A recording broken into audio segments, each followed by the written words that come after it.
Also going to be talking more about the grooming gangs, the rape gangs. Nigel Farage has hit back at Wes Streeting, the Health Secretary, accusing him of attempting to cover up the truth about the rape gangs after the Health Secretary warned that inflammatory speech could lead to a mosque massacre similar to the right-wing mosque massacre we saw in New Zealand a few years ago.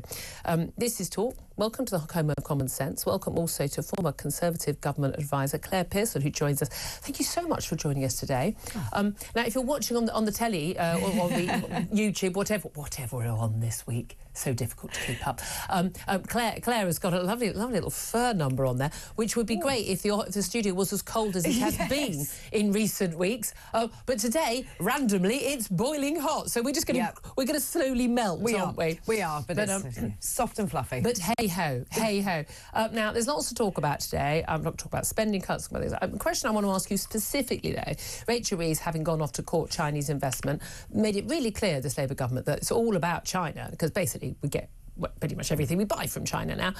But crucially also, this whole net zero push, this huge net zero push, is the obsession of this government as they basically net zero our economy into the ground, because of course it drives up energy costs and it makes it impossible for manufacturers to manufacture here, but also it means we rely more and more on China, who produce the batteries and basically own pretty much all of the rare earth minerals that are required to build anything, electric car, wind turbine, solar panels, whatever. But Labour is courting Chinese investment for its net zero drive. This comes amid warnings today that it could leave Britain vulnerable to Beijing. I want to know what your reaction is to that. I'd love you to get in touch. Give us a call on 0344 499 1000. You can text on 87222. You can get in touch on X at talkTV. Calls are charged at the national rate. Text costs one standard network rate message. I mean, this, of course, allied to the fact that, we've seen debt costs rise. I mean, I think the BBC might have vaguely mentioned it at some point in the last week.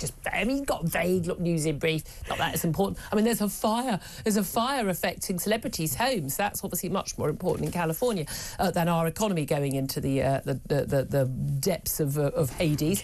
But Claire, the answer to all of our woes, apparently, is AI and China and net zero. How confident are you about this? Not at all. Really not at all. You and the rest of the country. Yeah. Would you trust the government to decide on AI and how it's going to be regulated, how it's going to work, if it's going to work, and who's going to control it? Or more importantly, who's going to... I mean, you know what? We're going to pay for it. No one's going to control... No, let's face it. No one's going to control AI, including even the inventors of AI. Yeah. That's the trouble. But it's going to happen. Yeah. Maybe we can have an AI chancellor. Here's the thing. If we're going to have a lot of AI, we are apparently, I think we're third. It's Russia and... Sorry, it's America and China. We're kind of third, but like a long way down, way down.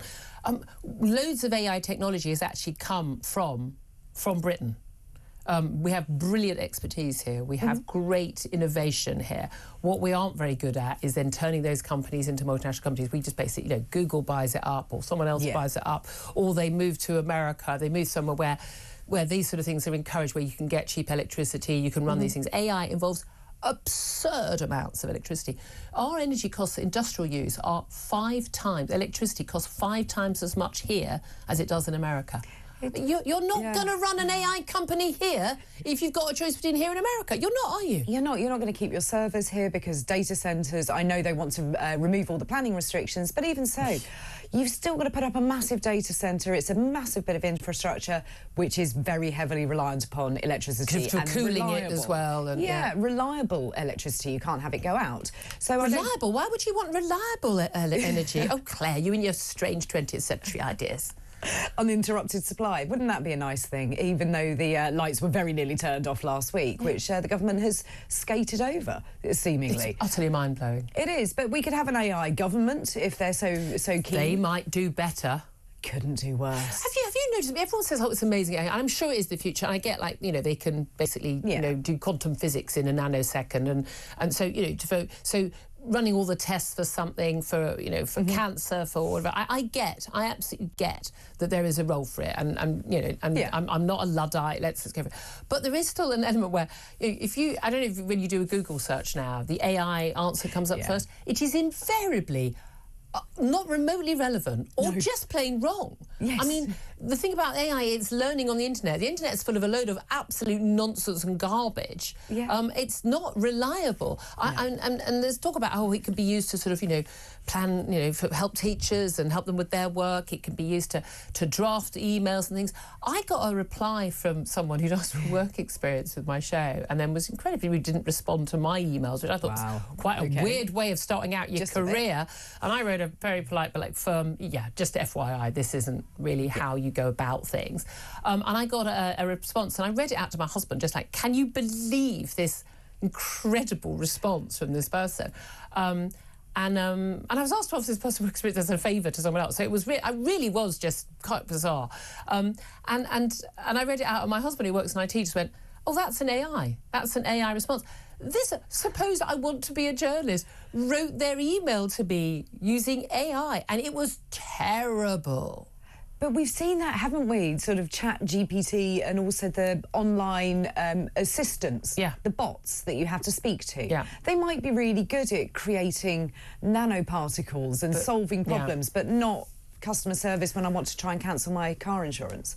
Absolute rubbish. Now, you see, when you're having to deal with a chatbot when you've got a complaint for anything, and it's just, did I answer your question? No, of course you didn't. And then you're just still you're kind of in a doom loop. Yeah. This thing. I mean, look, we're told, look, AI is the answer. It's going to turbocharge growth, and at the same time, we're also told that after we saw debt soar because of lack of market confidence. I mean, you can BS the BBC and Sky and ITV into saying everything's fine and pretending everything's fine, but the voters aren't convinced, business leaders aren't convinced, and certainly the markets aren't convinced. So our spending costs have gone sky high. We now spend more servicing our debts than for each new government gilt than Greece has to do, which is just frankly an embarrassment.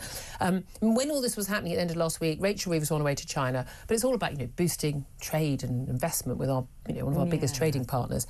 She came home with a £600 million investment. That is literally money down the back of the sofa for Chinese investment. I mean, that's genuinely embarrassing. That's all they got. I mean, that is literally a thank you for coming, Rachel from accounts, move along. I mean, she's now, we're told, an email that was written last week to government departments from the Treasury saying, we've got the spending review in the spring, which is the normal form of things. You get the spending review every few years, telling them they've got to find ruthless public spending cuts. Also, the old, we're going to tackle waste. How many times do we hear that from your lot? Everybody pulls that one out of the bag because it normally hides what it is you don't want people to see. So you say you're going to tackle waste and you're being come down really hard on that. So everybody focuses on that, not on the actual problems that you're covering up.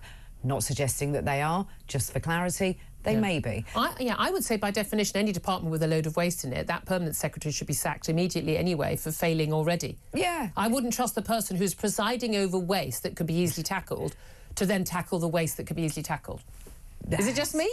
Yeah. You need a new broom, right? Exactly, you do. You can't sort of mark your own homework, but you also can't cut your way out of a crisis. It doesn't work. And how many years did we have of the Labour in opposition having a real go at the Conservatives for austerity measures? So they said it was literally the wrong thing. They said you should spend your way out of it. Exactly. And now they're doing the exact... And now they're doing the But of course you can't spend your way out of it because you either have to raise more taxes, don't put that past them in the budget, the next month, spending announcement in March, or you have to cut spending.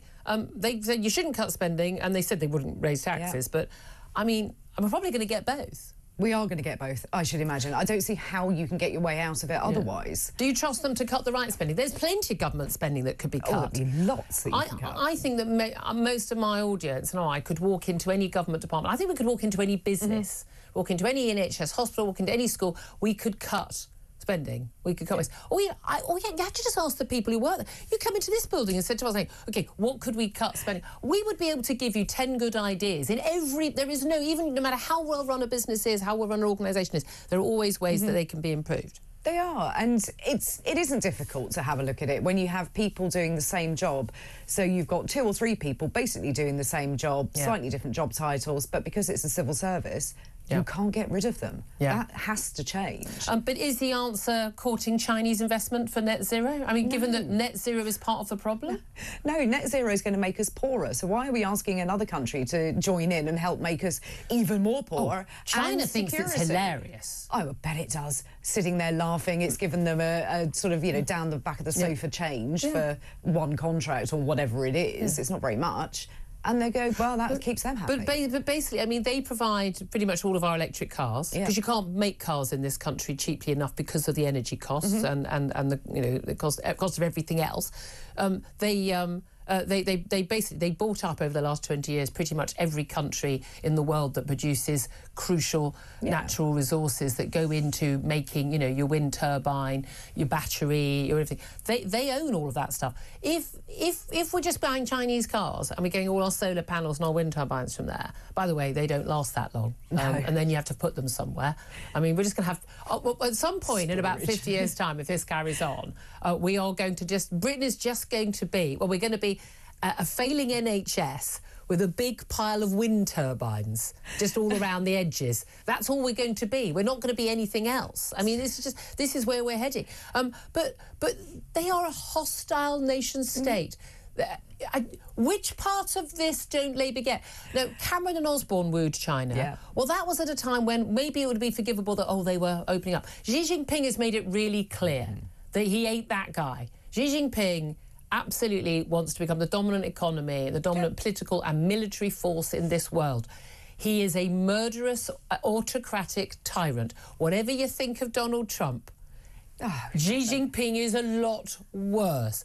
I do not understand why Rachel from Accounts is cosying up to Xi Jinping. We should be doing less trade with China, not more, and they shouldn't be investing in... We don't want their money or their expertise in anything crucial in this country.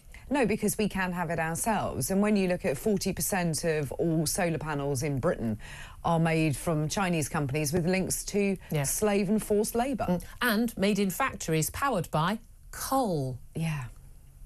You can't make it up. You can't make it up. It is mind-blowing. I'd love to hear from you. Are you concerned about this? Because this is the sort of thing that's like it's a sort of a big issue. It's sort of one of those stories that goes to sort of the back of the papers as a think piece. It's like, but is this not absolutely crucial? I mean, a few years back, the Tory government was happy to have, Huawei involved in 5G. I mean, so the company that America bans TikTok, from defence ministers can't have TikTok on their phones because it's Chinese spying. But let's just invest and just buy everything from them.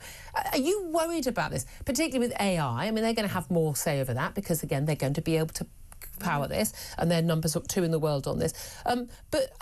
But also the push for net zero, again, it's entirely reliant on China. The point when China goes, we've decided we won't supply anything to you because we're in dispute over Taiwan or something. What do we do then? How concerned are you? And if you're not concerned, why aren't you concerned about this? Labour is courting Chinese investments for its net zero drive amid warnings that it could leave Britain vulnerable to Beijing. Get in touch, 0344 499 1000. Love to hear your thoughts also on the public spending cuts being ruthless. I'd love to know what ruthless public spending cuts you would like to see. I think there's plenty of space for ruthless spending cuts. I have a funny feeling, though, all of the spending cuts will be in completely the wrong area. But do give us a call on that as well. 0344 499 1000. We'll put a question out on social media on that as well. Let's also talk about the California wildfires. Massive big political spats going on between the Republicans and the Democrats over... were any reservoirs empty? Yes, one of them definitely was. That's been confirmed by the fire chief. One of the reservoirs was definitely empty. Clearing of the forests and things like... and there's sort of, and the usual reports here and, in America, it's due to climate change. Yeah, fires in January. We never get fires in January. It's been very dry, but they didn't fill up the reservoirs. There have been deliberate water policies in California. They've had lots of very water-intensive industries and farming, which have used up a lot of the water. There have been water shortages for years in California. All these fancy homes being told you can't water your garden, you can't fill up your swimming pool. Again, you're a first world country. Sort yourselves out. Environmental concerns over some random fish that no one cares about being you can't have water to come from the north to the south, but also a failure to clear dry brush in the forest because environment. all of that. Massive cuts to the fire department, the police department. I mean, huge big cuts. More cuts asked for. There's a spat between the LA mayor and the fire chief. Big concerns that a load of these people are just DEI hires. They've been hired because they tick a box. Oh, are you black? Are you a woman? Are you a lesbian? Are you whatever? And actually, are these people actually the best people for the jobs? We don't know because of those policies. They may be. I don't know. But with those policies in place, difficult to tell. But this has become an almighty, massive public row. And you've got a lot of rich people who've lost their homes. They're all going to sue the hell out of... this is all going to come out in court documents. I have a horrible feeling this is going to be the end of the Democrat California Governor Gavin Newsom, and that's a very good thing. His political career is going to be over. Yeah, absolutely is. And it's an embarrassment of a state which is bordering onto a massive ocean. They should have had desalination plants along the coast to take the seawater, remove the salt, and then they can use it. But they didn't.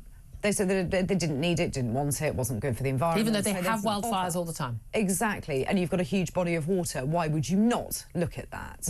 But it's all of the ordinary people that don't have the money to sue the state of California that I feel very sorry for. Yes, we concentrate a lot on, you know, multimillionaire, the actor, this and that, losing their homes.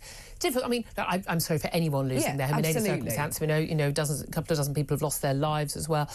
People who refuse to leave their homes. But, you know, understandable. There's looting. There's, you know, people feel they can save their homes. But you know, actually, a lot of people who aren't multimillionaires have also lost their homes.